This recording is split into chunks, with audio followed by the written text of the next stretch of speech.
I'm sharing my full winter TBR for fiction in today's video.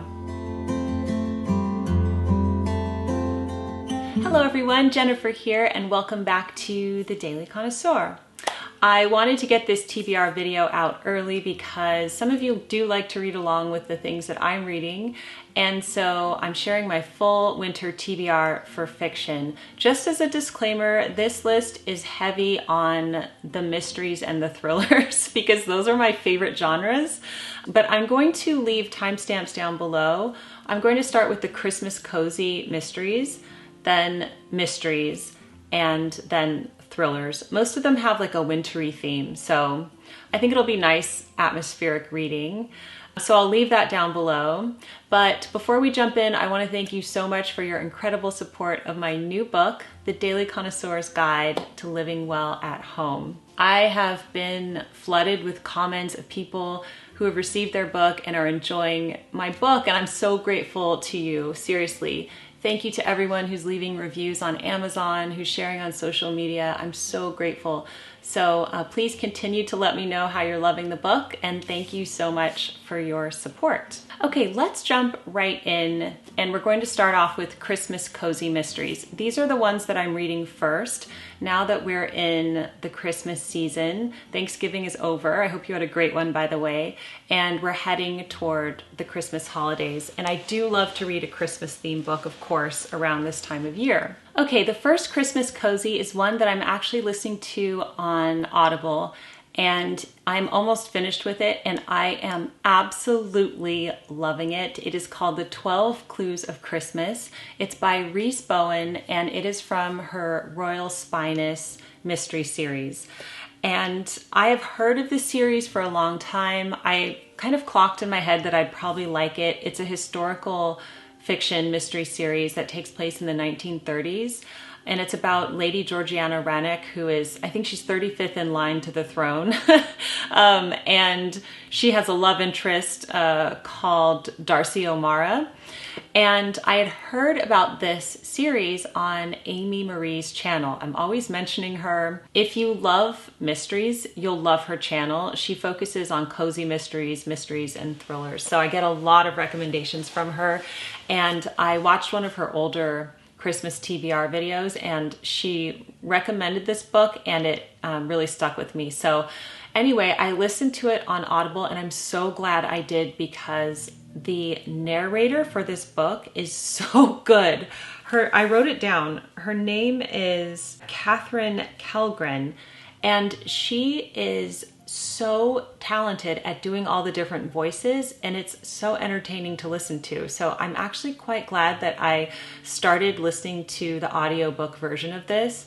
So anyway, if you're like wrapping presents or cleaning or whatever this Christmas and you like cozy mysteries, you should definitely listen to this. It's so good. I'll leave it linked down below. But basically, I don't want to give too much away, but it takes place in a small English village at Christmas time, and there's a mystery to solve.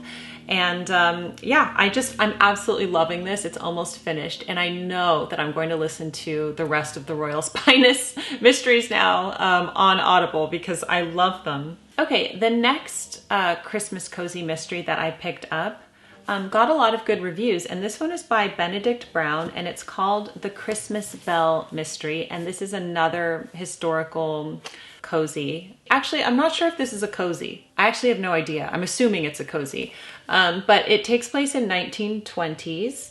It just looks really good, and it had a lot of great reviews on Amazon. This is why reviews are so important for authors. Okay, so I'll just briefly read part of the back.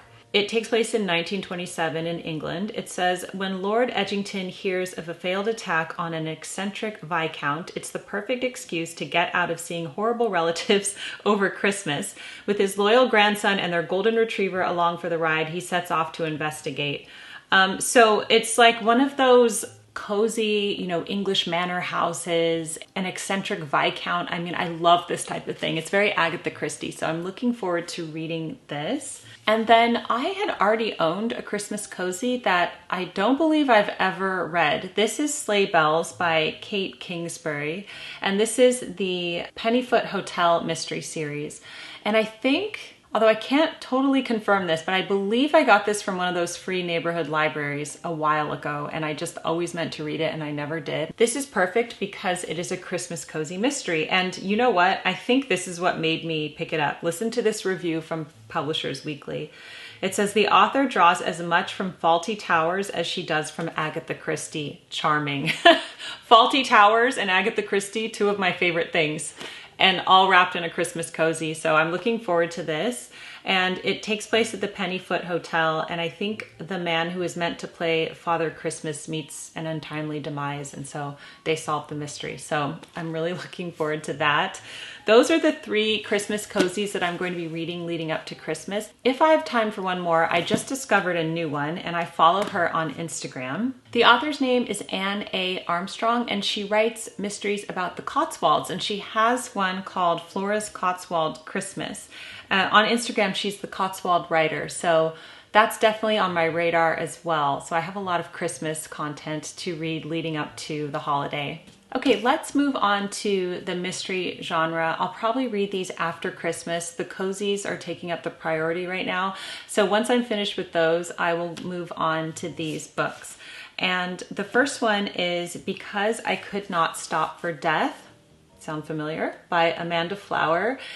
This one I learned about from Amy Marie as well. And okay, so I'm just so excited. I don't know where to begin, but Amanda Flower wrote the Magical Bookshop mystery series, and I read Crime and Poetry in my fall TBR and really enjoyed it. It was like a supernatural cozy.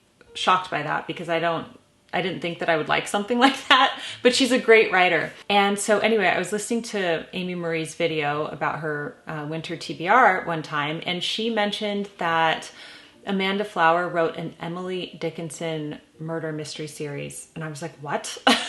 So I immediately bought it. This first one is called Because I Could Not Stop for Death. I think there's 3 in the series. So this is, of course, a historical reimagining of what it would be like if Emily Dickinson was a sleuth. And I don't know, it's just like my worlds colliding, and I had to pick this book up. So I'm really excited to read this. I'll probably read this in January. The next one, so excited about this. So I'm sure you've all heard about John Grisham's latest book called The Widow. And I love a good John Grisham book. It's been ages since I've read one. He typically does legal thrillers, but this one actually is being called his first mystery. So he doesn't typically write murder mysteries, but this one is, and it's getting amazing reviews. I saw this at the airport. I mean, I've seen it everywhere. So I went to Barnes & Noble and picked it up, and I can't wait to read it. Yes, this is being called his first ever whodunit. A small-time lawyer accused of murder races to find the real killer to clear his name. So I just know that I'm absolutely going to love this book. I already know it. So anyway, this will probably be January or February for me. Okay, and let's end with the thrillers. So these will either be read in January, or I might like intersperse them just in between what I'm reading, because I do like to switch it up a little bit. The first one is Never Lie by Frida McFadden. I'm actually almost done with this. I've already started reading it. I really only have like 30 pages left. So I began this earlier in November. I just wanted to add it to the TBR because I hadn't mentioned it. But Frida McFadden writes thrillers, and I really do enjoy Frida's thrillers. I think that people like love them or hate them, but she gets me every time. And this one, Never Lie, if you watch Frida McFadden review videos, they say that this is one of her best ones. So I definitely wanted to read it. And I just got to the twist and it was shocking. So again, like you know what it reminds me of? Her books kind of remind me of the feeling I would get when I would read the Goosebump books when I was a kid, or like the Nancy Drew books. There's something, even though they can have dark themes, of course, and there's something very gothic about this book to me. But there's something very kind of like simple and nostalgic about them too. I don't know. So I feel like they are basic, but it's not an insult to her. She's a very good writer. Obviously, she's like #1 New York Times bestselling author. So, but anyway, this one, it was a good one. It's very gripping. So that one I'm almost finished with. Okay, and then these are the other two that I picked up. So the first one is The Silent Patient by Alex Michaelides. And I picked this up because I've just heard about it from so many people. It sold 3 million copies worldwide. Entertainment Weekly said it is a mix of Hitchcockian suspense, Agatha Christie plotting, and Greek tragedy. I don't know. I can't recommend this for you. It could be incredibly disturbing or R-rated or something. I have no idea what to expect from this book, but I have heard that it's really good. So I did put it on my winter TBR. I'll probably read this in February or late January is what I'm guessing. Okay, and this is another book that I know nothing about, but I saw it at the airport in Charleston and wanted to buy it. I did wait until I got home to buy it at Barnes & Noble because I'm a member with them. But it is The Last One at the Wedding by Jason Rekulak. And it is about a man, he's a UPS driver, and his daughter is marrying into a very wealthy family. And it's apparently an incredibly suspenseful thriller. Grady Hendrix, his quote is, "The ultimate middle-class dad battles the 1% for his daughter's soul, and the best thriller I've read all year. I haven't had this much fun in a book in a long time." And all the reviews are really good for this book. So this is a thriller. I've no idea. Again, I know nothing about it, so I don't know what to expect. And that is on the TBR. So I'm really looking forward to this. I do love my mysteries and thrillers. I'm going to try to inject a few other genres at some point, like, I don't know, historical fiction, just literary classics, or even a romance novel. Not opposed to it, but I'm really looking forward to this. Is this like the give the people what they want thrillers, or it's more like give Jennifer what she wants?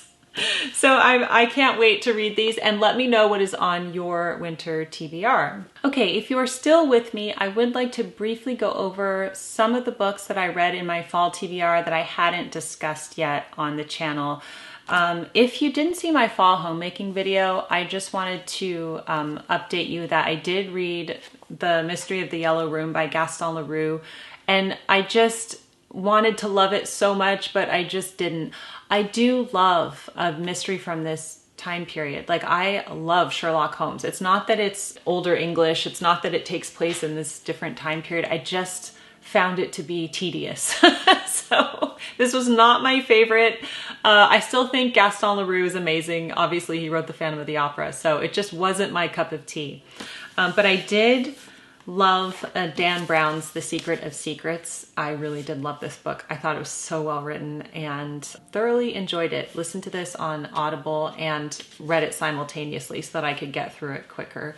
So it was just fantastic. There was one book that I listened to that I didn't mention in my fall TBR, and it was called Message Deleted by K.L. Slater. And it was a thriller, and I enjoyed this one. This one was about a woman who gets a text message from her friend saying that she needs help, and then when she goes and visits the friend immediately to see what's wrong, the friend has no recollection of sending a text message. She didn't send one. Like, it's just a bit of a mystery that she falls into, and it is a thriller. So I listened to this on audiobook, and it got me through a lot of chores. I actually really enjoyed it, so I just wanted to add that to the list. I hope that you enjoyed today's video. Let me know what's on your winter TBR in the comment section down below. And in the meantime, keep calm and remain classy, and happy reading, and I'll see you in the next one. Goodbye.